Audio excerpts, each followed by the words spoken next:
Saudações a todos, caríssimos alunos do ensino médio. Hoje, neste vídeo, eu irei abordar algumas perspectivas ou algumas mudanças que ocorreram no mundo do trabalho desde o período da pré-história. Então, eu iria abordar de maneira bem rápida, dentro de alguns minutos, os processos e os períodos históricos envolvendo a questão do trabalho. É sabido de todos que nós tivemos um período da humanidade chamado pré-história. O que é a pré-história? É todo o acontecimento anterior à descoberta da escrita. Então, tudo que aconteceu antes da descoberta da escrita é pré-história. A partir da descoberta da escrita, nós entramos na história propriamente dita. Então, a pré-história, ela é um período com algumas características. O trabalho está presente no cotidiano dos moradores, dos habitantes, dos seres que viveram no período da pré-história. Claro que é um período complexo, cheio de mudanças, com características, com peculiaridades que lhe são próprias.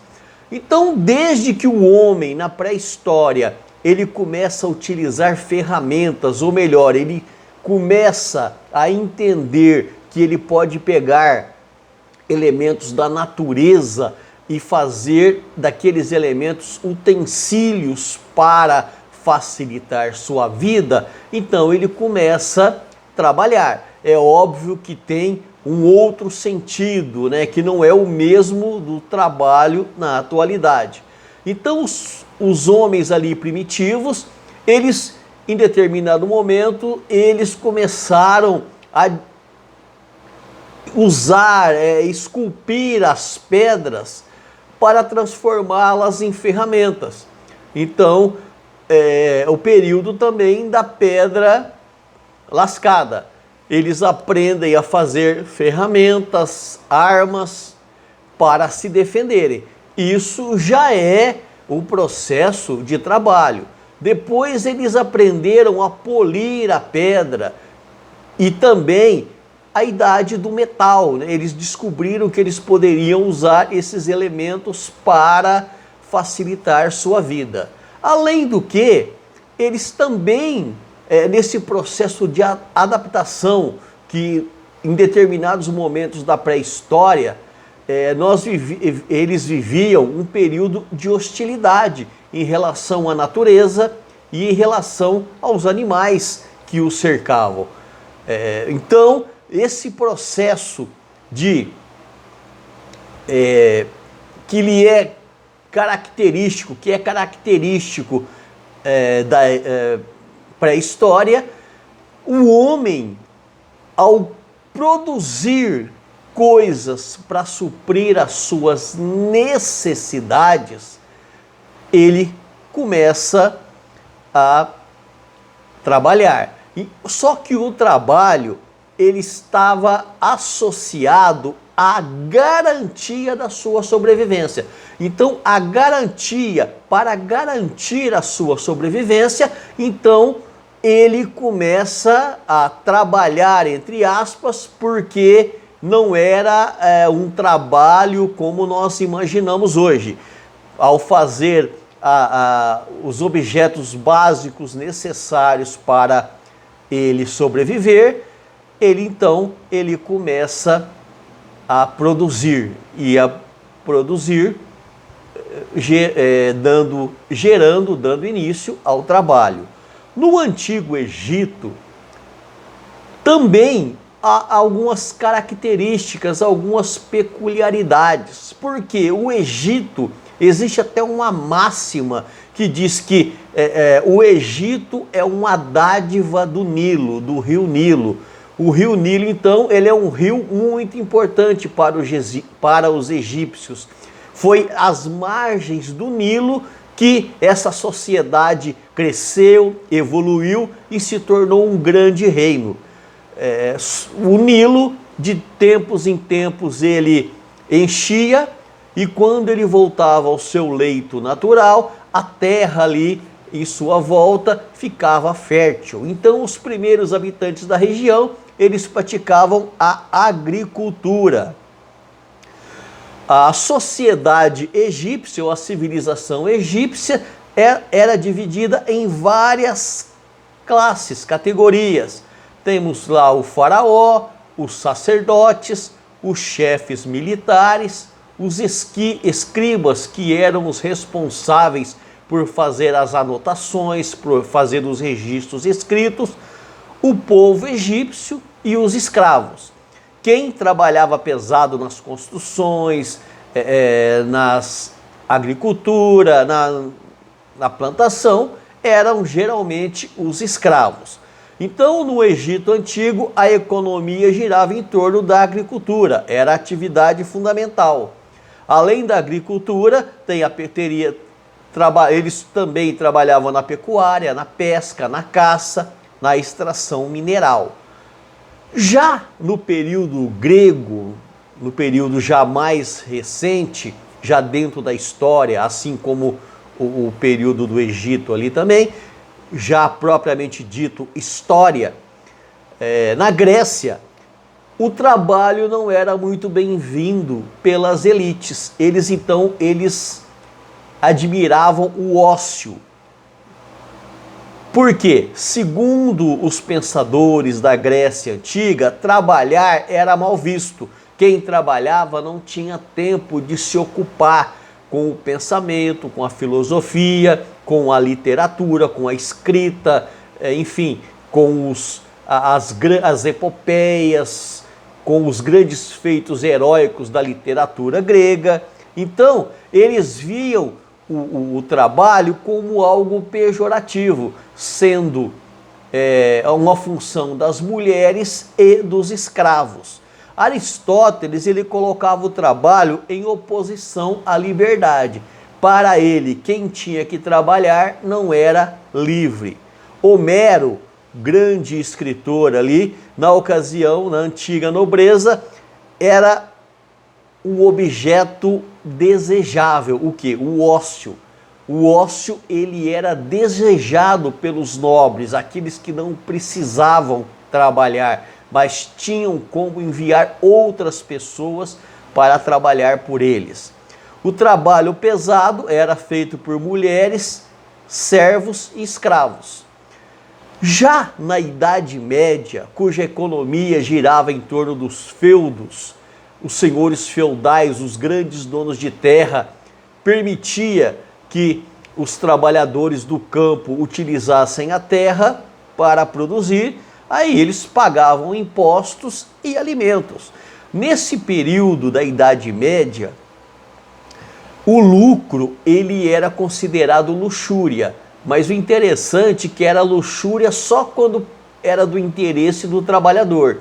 A parte dos donos da terra, dos nobres da época, não era luxúria, mas quando o trabalhador reivindicava alguma coisa, alguma melhoria, era luxúria.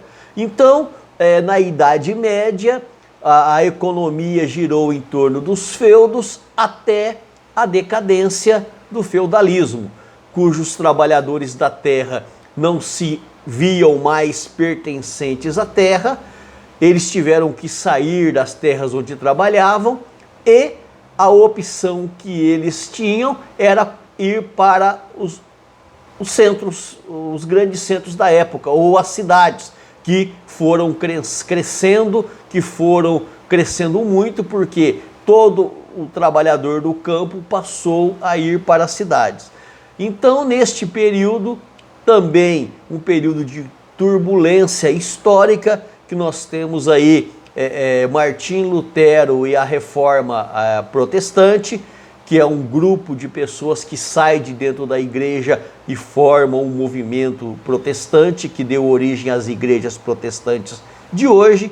Martim Lutero, ele via o ócio, a ociosidade como um pecado, Para ele, o homem nasce para trabalhar. O trabalho seria, de acordo com Lutero, um serviço divino e, ao mesmo tempo, uma vocação.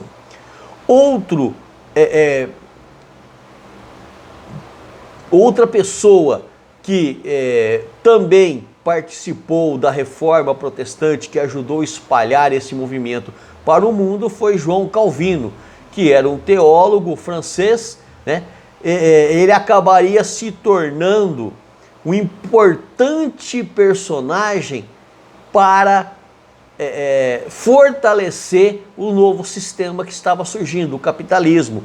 Para Calvino, o homem tem que trabalhar para viver do seu trabalho e não pode questionar, tem que aceitar as condições que lhe pertencem, a condição econômica que lhe cabe, o salário que ele ganha, ele não pode questionar, porque estaria questionando o próprio Deus.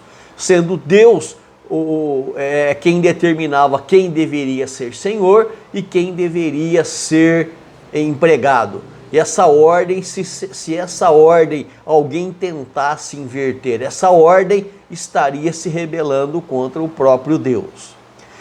Já no fim da Idade Média, com o surgimento do comércio, com a expansão marítima, com as descobertas de novas terras, nós temos aí o aquecimento da economia e o trabalho se torna aquele trabalho de manufatura, ou seja, feito à mão, é um sistema de produção manual, cujo trabalhador, cuja pessoa que produzia, ela era a senhora ou o senhor do seu próprio tempo. Então era a própria pessoa que determinava o ritmo da sua produção.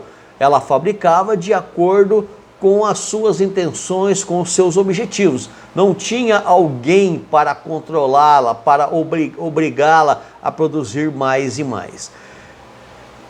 No século XVIII, com a industrialização ali da Europa, na Inglaterra, deu-se o início da Revolução Industrial, que é o trabalho das máquinas substituindo o homem e a manufatura. As primeiras máquinas a vapor e os teares ali nas indústrias têxteis deram origem à Revolução Industrial, cujo trabalhador que saiu do campo foi colocado nas fábricas de maneira insalubre, sem direitos trabalhistas, trabalhavam muitas horas por dia e ganhavam uma miséria, não dava para o básico, para sustentar com o mínimo a sua família. Então as mulheres e as crianças também tinham que sair para o trabalho, nas minas de carvão, muitas doenças respiratórias, o ar poluído ali das grandes cidades com as máquinas. Então era um período muito difícil, cujos trabalhadores não tinham direito a nada. Nesse período, com a grande desilusão, com o desânimo provocado da classe trabalhadora, pela falta de direitos, eles começaram a se unir e começaram a criar os sindicatos e protestar contra os prejuízos que eles tinham de saúde, a miséria, e reivindicar melhorias de vida. A partir da organização dos trabalhadores, a partir do surgimento dos sindicatos, é que as coisas aos poucos foram melhorando. Nós temos então, a partir do processo de produção industrial, nós temos aí 3 momentos, que é o Taylorismo, o Fordismo e o Toyotismo. O que é o Taylorismo? É uma teoria administrativa criada por Frederick Winslow Taylor, que tinha como objetivo principal racionalizar o trabalho e aumentar a produtividade. O objetivo era otimizar as tarefas desempenhadas nas empresas através da organização e divisão das funções dos trabalhadores. Nós temos também o Fordismo, que foi desenvolvido por Henry Ford na sua fábrica de automóveis. O Ford, ele acrescentou a linha de montagem à esteira rolante, estabelecendo um ritmo do trabalho mais dinâmico e visava alcançar maior produtividade através da padronização da fabricação. E o Fordismo, ele deu tão certo que hoje as grandes empresas, até mesmo as empresas de fast food, elas têm um processo de produção mecânico, ou seja, os lanches são feitos todos iguais, da mesma maneira, em grande produção, em grande escala, para atender cada vez um público maior e cada vez vender mais e obter mais lucros. E também temos o Toyotismo, que foi criado por Taishi Ono em 1962. Ele cria alguns princípios para as fábricas: 0 de atraso, 0 de defeitos, 0 de estoque, 0 panes e 0 de papéis. Então, nós vimos aqui muito brevemente, muito rapidamente, uma visão panorâmica de alguns períodos históricos da relação do homem com o trabalho. Este vídeo serve para instigá-los a investigar, a procurar conhecer mais sobre cada período e o desenvolvimento do trabalho em relação ao ser humano, ao homem, e também para debates e discussões em salas de aula. Eu agradeço a todos, até mais, um abraço.